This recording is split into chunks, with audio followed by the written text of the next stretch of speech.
Hello and welcome to episode 11 of the Miskatonic AV Club. I'm Sean, and with me still is Ian. I'm still Ian. And we are tonight going to be... Tonight. Is it tonight? I don't know. It might be today. I feel like it might be this afternoon, depending on where you're at, I suppose. But either way, we are going to review the Dunwich Legacy Seeker cards. Yeah, we're going to finish this sucker out. It's just Mythos packs and yachts from here to the top. Yep. And don't forget about Kukri.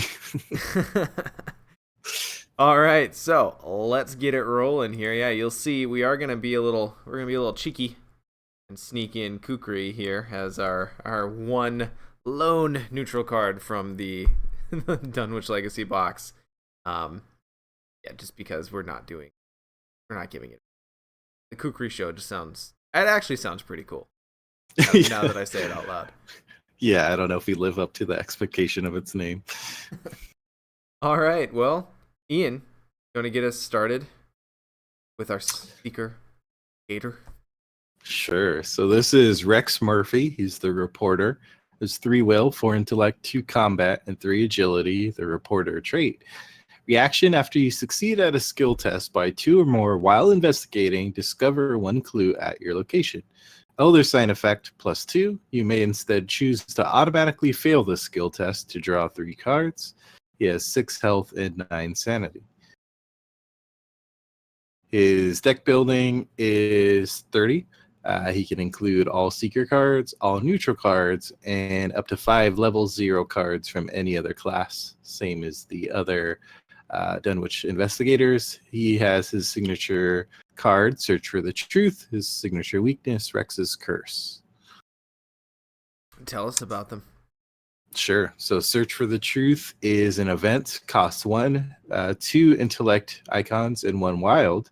Insight trait: you can draw X cards, where X is the number of clues on Rex Murphy, to a maximum of 5. And his weakness is called Rex's Curse. As the curse trait, put Rex's Curse into play in your threat area. Forced, when you would succeed at a skill test, return the revealed chaos token to the bag and reveal a new chaos token. If this effect causes you to fail the test, shuffle Rex's Curse into your deck. Limit once per test. Okay. Before we actually start talking about Rex, it's Rex. I have to comment on the art for Rex's Curse because it's amazing on so many levels. A, it's good art. B, it's supposed to represent like this pervasive, oppressive series of bad luck and just this curse that follows Rex and defines his life. And the art is just, oh, there's a fly in my coffee. Yep. Which I feel like people have had flies in their coffee and have come back from it all right. Having never been in that camp myself, I can't confirm, but I feel like there are worse things to try to rebound from. Yeah, not the worst. It does look a little sketchy itself, making his face all distorted, so maybe there's more to it than the fly. I'm not sure. I do think it's funny that there's a lengthy discussion at one point about whether this card was meant to represent Rex as an alcoholic. That actually turned into a big discussion, thus proving once again that any small bit of detail could turn into a huge discussion on the internet. What? Nerds like to analyze things into oblivion? Oh. Hey, let's talk about this piece of cardboard in depth for like 20 minutes. Yeah, that never happens. No, I mean, we should do that right now. Oh, but Rex, okay. Rex himself, so many things to say, but ultimately it just gets down to the fact that Rex is a goddamn sexual Tyrannosaurus. That he is. If anyone deserves that title, it's him. I think we need an all art that replaces the reporter with that subtitle instead. So I know I personally was pretty when he was spoiled. I was still pretty down on how often 2 or more actually happens in a game. On standard, which is what most of my play has been in, it's not insurmountable. In fact, if you build for it, it happens pretty often.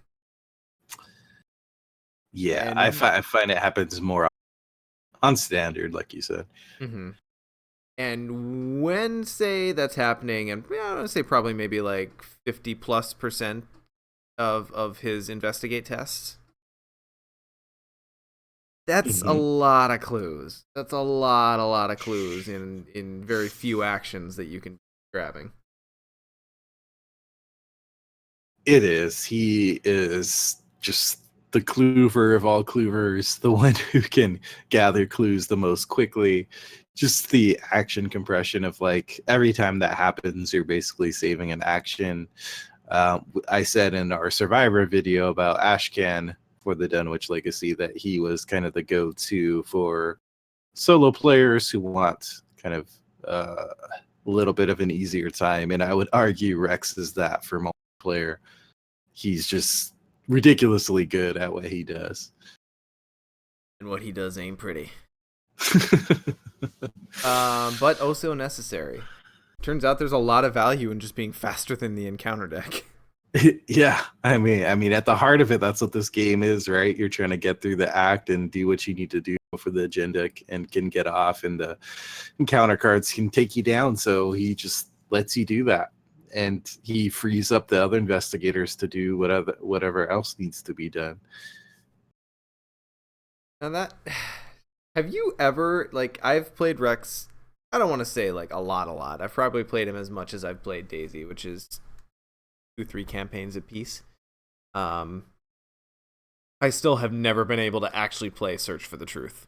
It's the meta luck of when I play Rex that I never find it when I have clues, and actually I just tend to never find it. But the couple times that I have, I've just not been in a good position to actually play it. But drawing up to 5 cards, I have yet to play it either. Yeah, I mean, in theory, it should be good because, like we said, he usually tends to have a ton of clues on him all the time.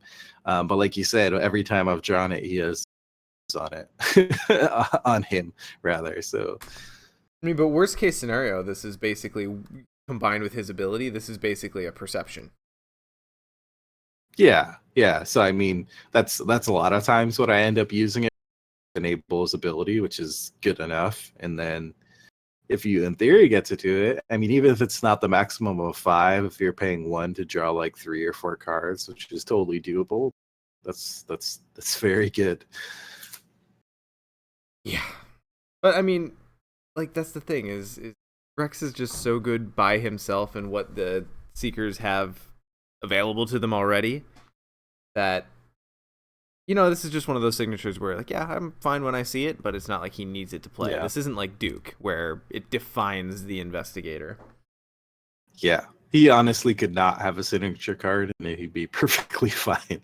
He would just keep doing what he's doing anyway. If he had Milan, Pathfinder, and Perception, and every other card in his deck was just icons and had blank text, he would probably still be playable. Yeah. Totally. In multiplayer. Yeah, in multiplayer.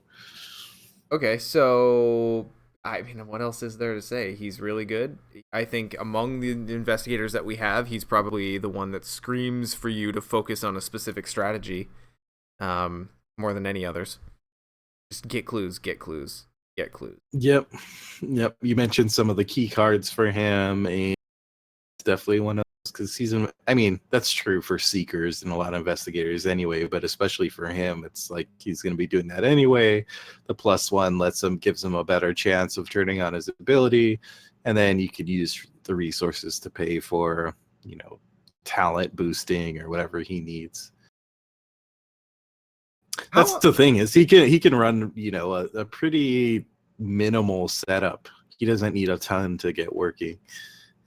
So what do you generally... Okay, so I think one of the biggest things that Seekers, just as a class at this struggle with, is enemy management. Mm-hmm. So if you're building a Rex deck, what do you put in for enemy management? Because I feel like all the clue acquisition stuff just kind of throws itself in. But aside from, of course, Mind Over Matter, and we haven't reviewed it yet, but obviously we have it in the card pool. I've Got a Plan as a huge... Do you use any of his splash to account for enemies in any way? In a way, kind of indirectly, I guess. I do have one copy of Think on Your Feet from Rogue, which lets him kind of dodge out of the way of an enemy. So that's kind of an indirect way to avoid it. And then I also throw in Wards of Protection because that's just good in general. But And the he's thing got the is, sanity to soak up that horror too. yeah, the thing is, treacheries are sometimes a way that it's easy to overlook the ways in which they can make enemies a problem for you. You know, treacheries that move enemies onto you or spawn an enemy or, you know, do those kind of things. And warded protection lets you cancel that out. And it's just generally useful. So I kind of give that to him. He also has the discs once you upgrade, which can help as well. And to that end, talking about his splash, and I'm gonna keep harping on this card probably for the life of the game. So good. Scavenging is a great build direction to take Rex in because you can recur magnifying glasses, you can recur flashlights, you can recur discs of insomnus. And then you can recur baseball bats, fire axes, whatever. I think fire axe is another good pick for him, like we were talking about in the Survivor review, where that's a weapon where it just totally makes him got some resources to spend. It makes him a completely capable combatant at one cost. Oh, Yep. Yeah. fire axe. Yeah, definitely Fire X is a good splash. And I guess you could go a kind of a Vady type Rex build as a way, like potentially if you put in Peter to get like extra agility or something, or I don't know, maybe even some stray cats and try to do something like that to evade enemies. That would be another approach to take in, as opposed to just trying to have Rex fight them, I guess. Yep. So Rex, he's the high bar for clue acquisition in the game at this point, I feel. Yep. What about his weakness? Because I feel like it's one of the more interesting weaknesses in the game. Agree. And a pain in the ass. It is Definitely. because it'll sit there for, at least in my experience, it'll sit there for like 3 or 4 turns, and you'll do tests and succeed both pulls. Yeah, which is a testament to Rex that he often succeeds both pulls. I mean, that's essentially what this is. I think we covered it on the podcast proper, but when Rex's curse is out on the board, Rex now is reverse Wendy. Yeah. Whereas Wendy makes the chaos bag prove it a second time and be like, no, make me fail again. Rex's curse is like, no, win again. Go ahead. Yeah. And I feel like this will sit there for like 3 or 4 turns and not do anything, and then all of a sudden, when it matters, yeah, exactly. There comes the tentacle token. I'm tempted to just like throw a test at something that's not that important to try to get this out of the way, because I just inevitably know it's going to hit you when you need it the most. Like all of a sudden Rex needs to fight and then it hits you. Or you do the thing that I do all the time where I forget that it's out and I'll be 3 actions on and I'm like, oh, I needed to pull extra tokens for those tests. Yeah. Well, that would have made me fail. That would have... Damn it! Retcon. Back it up. But yeah. I think it's interesting. It hurts you... And God, I was halfway into the sentence. I'm not sure if I believe it myself. Do you think this hurts you more if you find it early game or late game? I think, theory, is that this hurts you more if you find it late game. Because then your deck is smaller, and when it finally hits you and makes you fail a test, it's going to get shuffled back into a deck, and you are more likely to see it repeated. Versus, if you find it early game, yeah, sure, you're shuffling it in after it hits you. But if you've got a 20-plus card deck still left, you might not see it again the rest of the game. And generally, the more important tests are going to tend to happen later in the game. The more crucial like moments. So yeah, I would say late game. I mean, that seems to be a common thread with a lot of these, but yeah. It depends. The other thing I like about Rex is that he has an Elder Sign effect. Something that we've said before, but It an makes you Elder Sign think. effect. Yeah, one that actually lets you do something besides get a big boost that you're probably going to succeed at anyway. Looking at you, Agnes. A lot of the core investigators, unfortunately. Yeah. All right. Well, any closing thoughts on Rex? I think talking a little bit about what I normally splash in Rex. I think burglary is one you need to look at all the time. Mm-hmm. Burglary is a great resource engine with Rex because you can use the ability on burglary to investigate at your location. If you succeed, you get the 3 resources, which if you succeed by 2, you get the 3 resources, and you get to trigger his ability and get a clue anyway.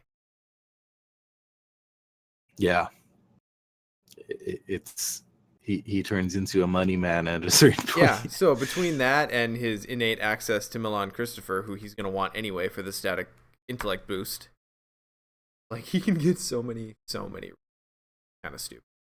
Yeah, the funny thing is he often ends up, because I run a similar, Milan, and I have a copy of Burglary in there. He often ends up with more resources than I can spend because, in general, the Seeker cards tend to not be that expensive compared to some of the other classes cards. I'm Ian, and my investigators are rich and don't have to worry about going upkeep phase to upkeep phase.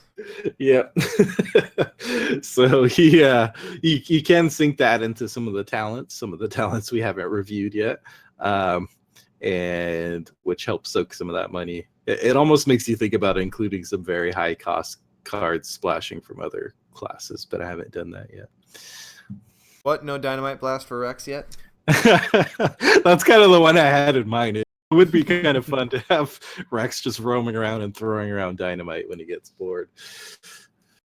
So Rex, play him. He gets clues. Yep. Okay. So moving on from there, we have our first ally, or asset rather, who also happens to be an ally. So level 0, 2 cost laboratory assistant, has 1 intellect pip.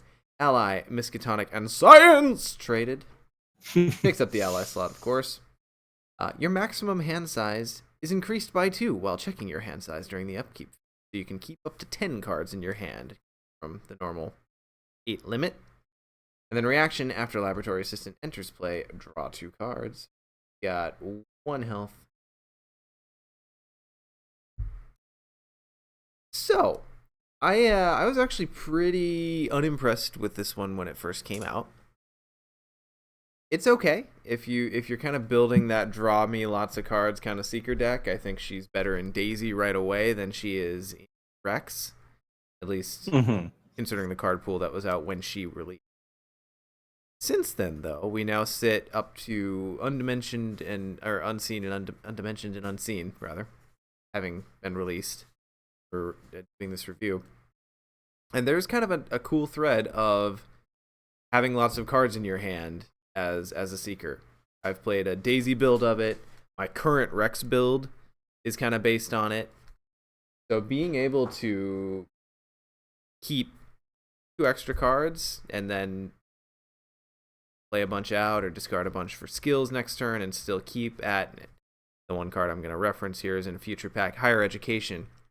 Important to stay at a 5 card or more threshold in order to use that card. And I think that she specifically makes that a lot easier. Have you played with her much? I have not. I think there's kind of 2 kinds of allies in this game. There's like the big bomb uniques, your Milans, your Peter Sylvesters, and then there's this like low tier, like red shirts, non-unique, like Laboratory Assistant and Arcane Initiate that just they're meant to come into play and do something, potentially stay around for a while, but also ultimately expendable. So I think the problem is a lot of times I just end up having Milan and I'm really focusing on trying to get him out early. And so I don't tend to look at Laboratory Assistant a lot, but I do think I almost feel like her best days are ahead of her, that as we get more investigators, potentially investigators that can use her, that have access to Seeker cards and that want to get a big hand. Or just need some kind of card draw. Or need, any kind of emergency card draw, and then she can soak 2 horror, which isn't bad. That could potentially save you. I think at the time she was released, Roland was probably her best investigator, because Guardian is not flush with draw, so that's nice, and she can soak 2 horror, which is, as always, Roland's Achilles heel. Yeah. So I think that dilemma that you were talking about, though, Ian, where you kind of have the 2 flavors of allies, like, that's why we're probably going to be doing an entire episode just to review charisma. Yeah, the much promised charisma episode. It kind of takes all that away for a meager 3 experience, and then you don't have to worry about it. You can play down your little transient allies, get their cool effect, pop some damage or horror on them. Whenever you find your big ally, pop them down, and you don't even really have to worry about managing that slot so much. Yeah. So yeah, I think she's cool. She's a nice option for card draw, and if you've got a build that cares about having lots of cards in its hand, then she's a great option to have. Yeah, I kind of wish Wendy had access to her, because she likes getting her very big hand. She also has other allies that I would pick over this, but yeah, it's interesting to think about. Wendy has access to some pretty good allies. Yeah. You don't need. Now, this next card, I feel like there's no card that is more Arkham than this card. And more difficult to review. Yes. So, why don't you go ahead and read us the strange solution? Okay. This is the card that got its very own article preview devoted to it. This is Strange Solution, 1 cost asset. Unidentified is the subtitle. 1 wild icon, item and science traits. Action, test intellect 4. If you succeed, discard Strange Solution and draw 2 cards. Record in your campaign log that you have identified the solution. By all accounts, it should not even exist. Shouldn't exist, Ian. So what you think? I mean, like I said, I think this is one of the most difficult cards we will ever review on this in this Miskatonic EV Club series, because we still, at the time of recording, have no idea what this does as far as what identifying the solution means. So obviously it does very little in and of itself. Cool, you draw 2 cards, but you've also spent an action to play this down and a resource, and the action to do the test, which might fail anyway. So the reward of drawing 2 cards, you could easily have gotten there with some other effect if that's what you're trying to do. So that's not why you're playing this card. No. You're playing this card to identify the solution. Now, there's been lots and lots of debate as to what identifying the solution will ultimately do. Some people think it might enable certain things to happen in campaigns as part of resolutions. If you've identified the solution, you'll have additional options, what have you. I almost wonder, though, and this is another thing that's kind of been discussed out there, is whether or not the kind of subtitle here, the unidentified, if we're just going to get different kind of versions, I guess, of the solution that you can only include in your deck if your campaign log has that you've identified the solution. That was a wonky sentence. Did that make sense? It did. That could make sense. It could also be the ultimate troll move, and it's not in this campaign. It just does nothing. Or it's it gains the poison subtitle version. Aww. Becomes a weakness. I don't think they would do that, but it would be very Arkham with them. I mean, I've included it. Let me just put it this way: I've included it in my Seeker deck so far, assuming that it will be positive and will be worth it. Yes. And have you bothered to splash for it since it's level 0? No. Generally, those 5 splash cards are so valuable that I can't justify spending it on this. But the good thing is someone like Rex usually is so good at what he's doing that he has extra actions to pull this off. And Daisy as well, she has her ability which lets her free up some action. So Uh, it's kind of one of those things that it's like I throw one of in and find a time to do it and have faith that it will pay off. Faith in the GM. That's never disappointed anyone.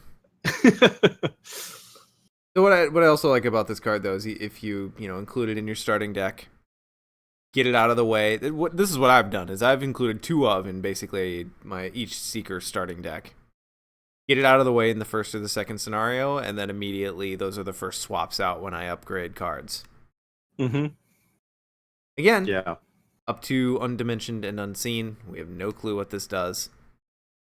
So, it's like I think so much about this card is just the potential, right? Like it doesn't ultimately matter what it does. It's the mind game and the theory that comes from just looking at this card and going, this is a card that actually does nothing by itself, but I'm still going to put it in my deck. Yeah. I do like that it has the wild icon so that there is that. If you can't find the time for it, that it at least is not just a dead card in your hand. It gives you the most useful icon. Okay. That's all I got. Anything else on Strange Solution? No, it's going to be a fun day when we all find out what it does. Watch the internets, yo. Yeah, and you see an explosion of discussion. That might be because we have identified the unidentified. All right, so our next card is an event. It's level 0 and 0 cost. Shortcut. It has a willpower and agility pip. It has insight and tactic traits. Fast. Play only during your turn. Choose an investigator at your location. Turns out you yourself are an investigator who's at your location. Mm-hmm. Move that investigator to a connecting location.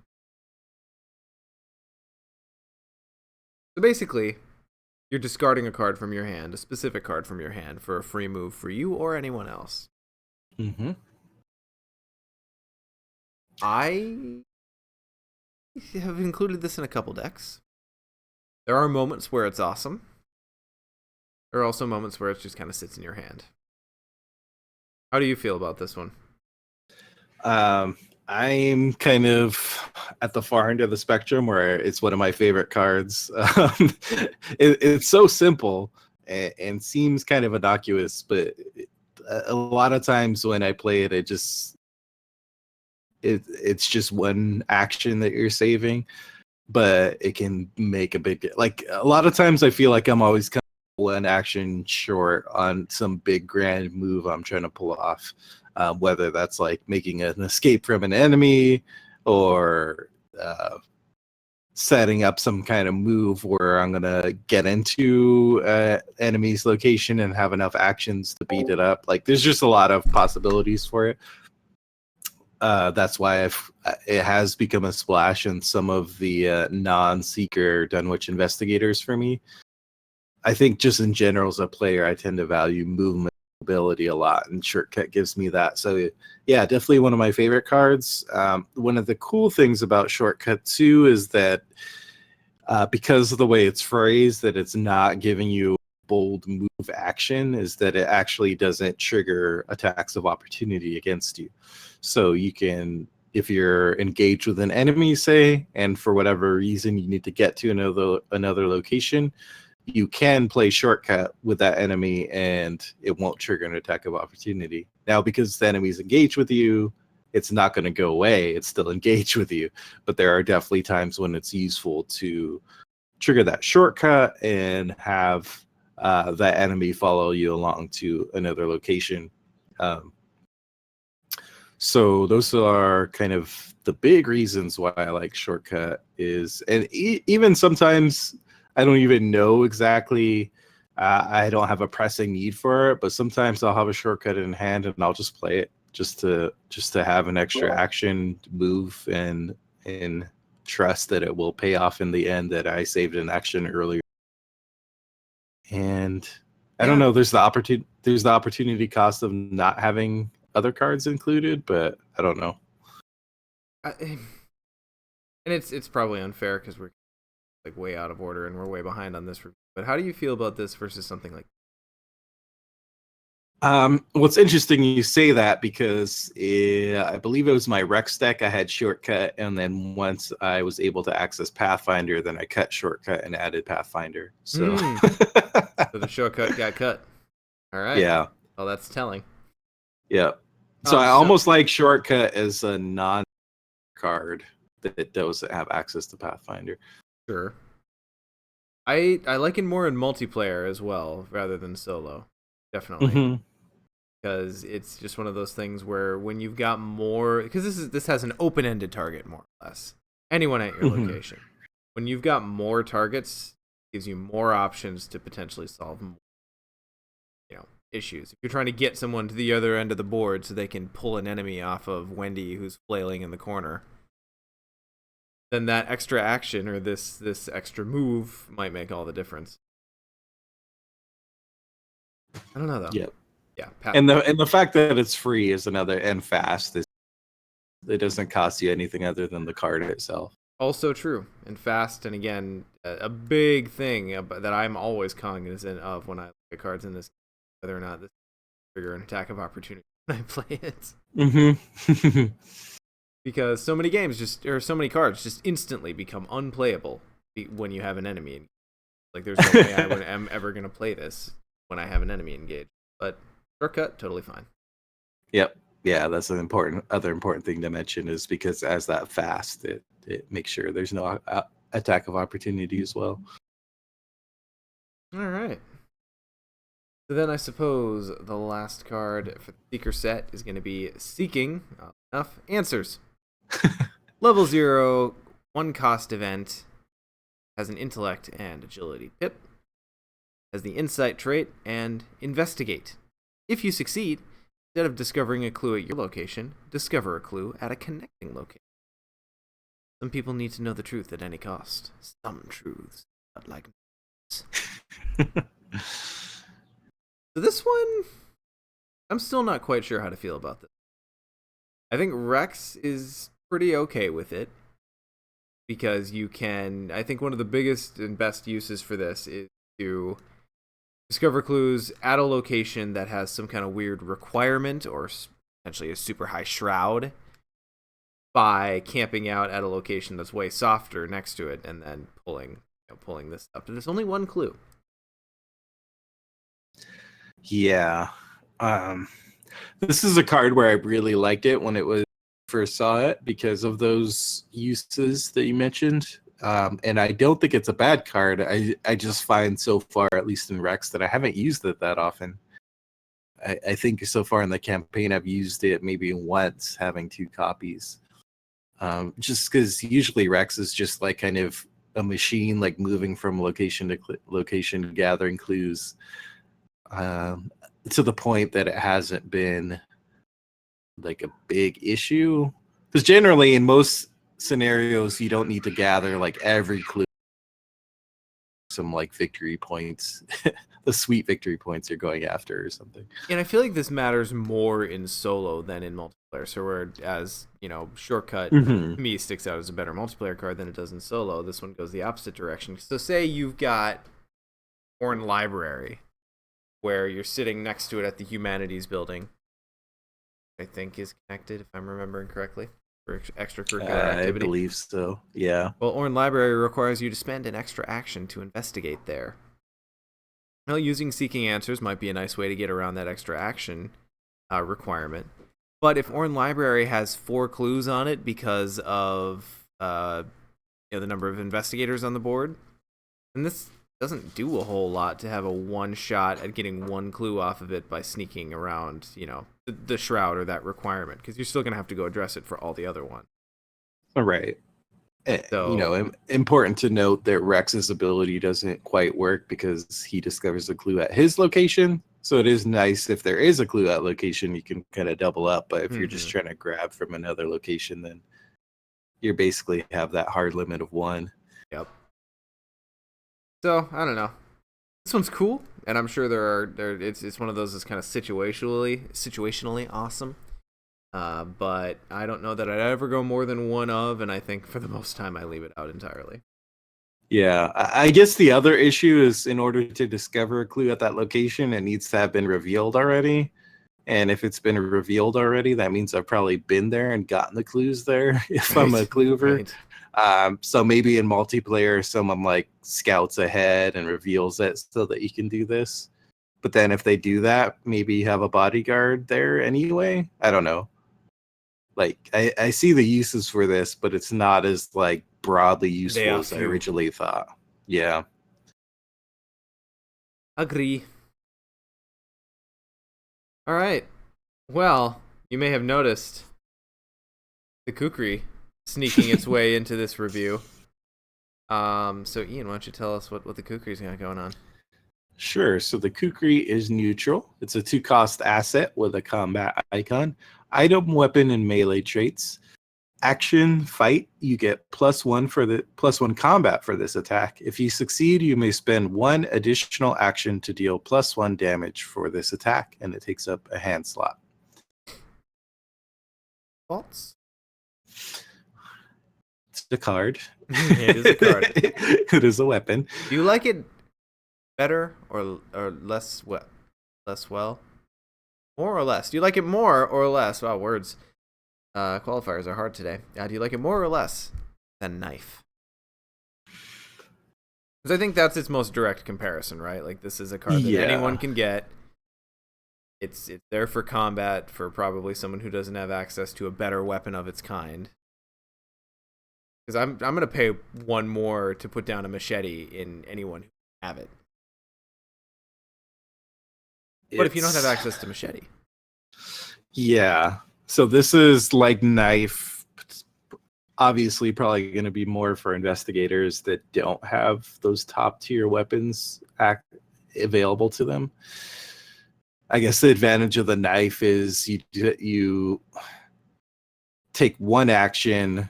If you're taking the discard on the knife, you take 1 action, get the +2 combat, and potentially deal 2 damage. Whereas with the kukri, you'd get +1, and you have to spend 2 actions to do the same thing. Obviously, you get to keep it too. So, how do you feel about this one in someone like Gids, who's decent for combat and has the ability, probably better than anyone, to get access to extra actions to spend on stuff like that? I think it's actually a potentially good option for Skids. Well, I'll downgrade that from good to moderate. The problem for Skids is he has machete and 45 access, which are probably going to be his weapons. Sure. The one thing I like about Kukri is that it's cheap to cost, which in Skids sometimes you want to keep things cheap, so you leave resources for his ability. So maybe it's like if you're wanting to run 5 weapons, maybe this is like your 5th.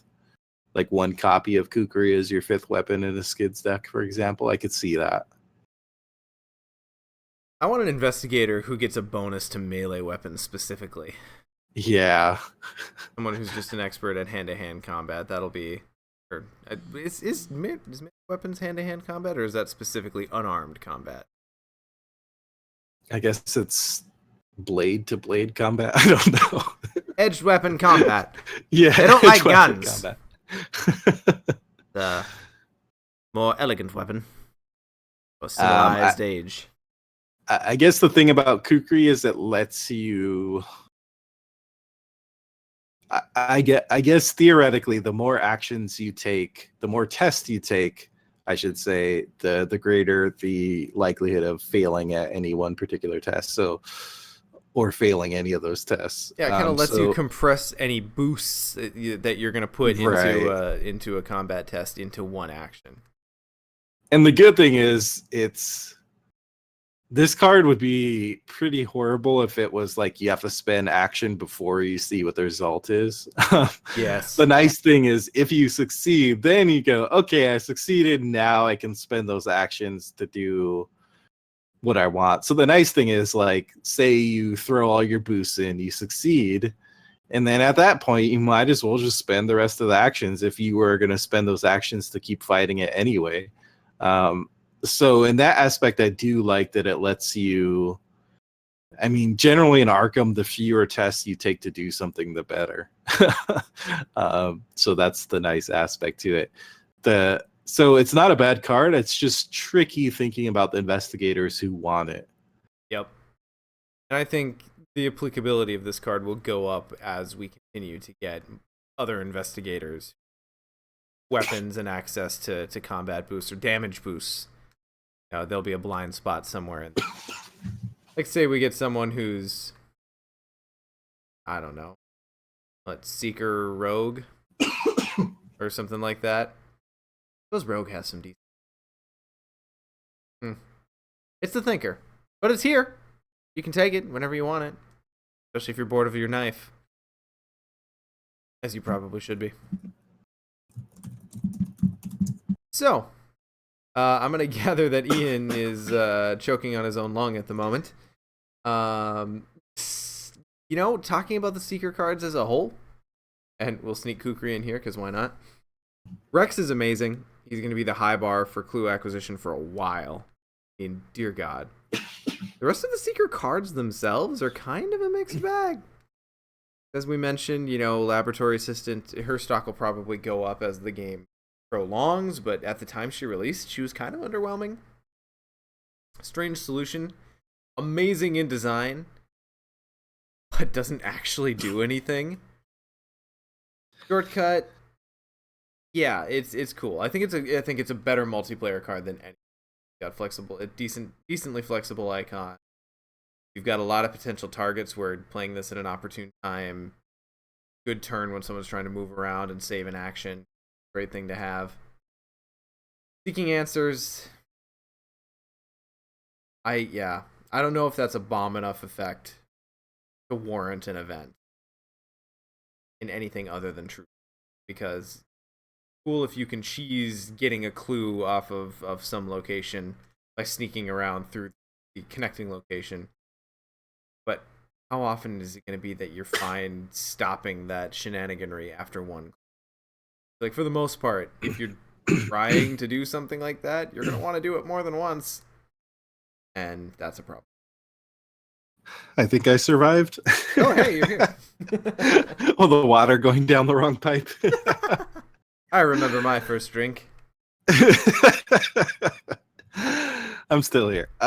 Yeah, I would agree that the Seeker cards in general are not like on the super strong, but it gives you Rex, which is kind of all that you need. I think that's the overall thesis of this particular video. Again, they're not bad cards in general. There haven't been a lot of stinkers in general released for this card game, which is good. But there are definitely some that are more niche, like Laboratory Assistant, definitely niche. Seeking Answers, Strange Solution is just a big question mark. And Shortcut I do like a lot. That's my favorite for sure. But yeah, I think overall, if you're using Rex, like we said, you don't need a ton of cards to make them working, so it's not a huge detriment that the cards in this particular box aren't the strongest for Seeker. Agree. I'm trying to think, Roland doesn't get a huge boost out of this either. I mentioned what he does with Laboratory Assistant. Roland's a little rough on Strange Solution because just randomly being able to succeed an Intellect 4 test is not something he particularly well. I like Shortcut in Roland because that around a monster's more. Mm-hmm. But anyway, so yeah, that's the Seeker cards. They're an up and comer. They didn't do a whole lot in this box for me, but pretty much everything they've gotten since has turned my head. Yeah, we will definitely see the Mythos packs of this cycle. Which I'm excited to get to. Yeah. So, any final thoughts? Nope. Just I would excuse me, emphasize again that Rex is kind of the multiplayer sexual Tyrannosaurus. Yeah, that too.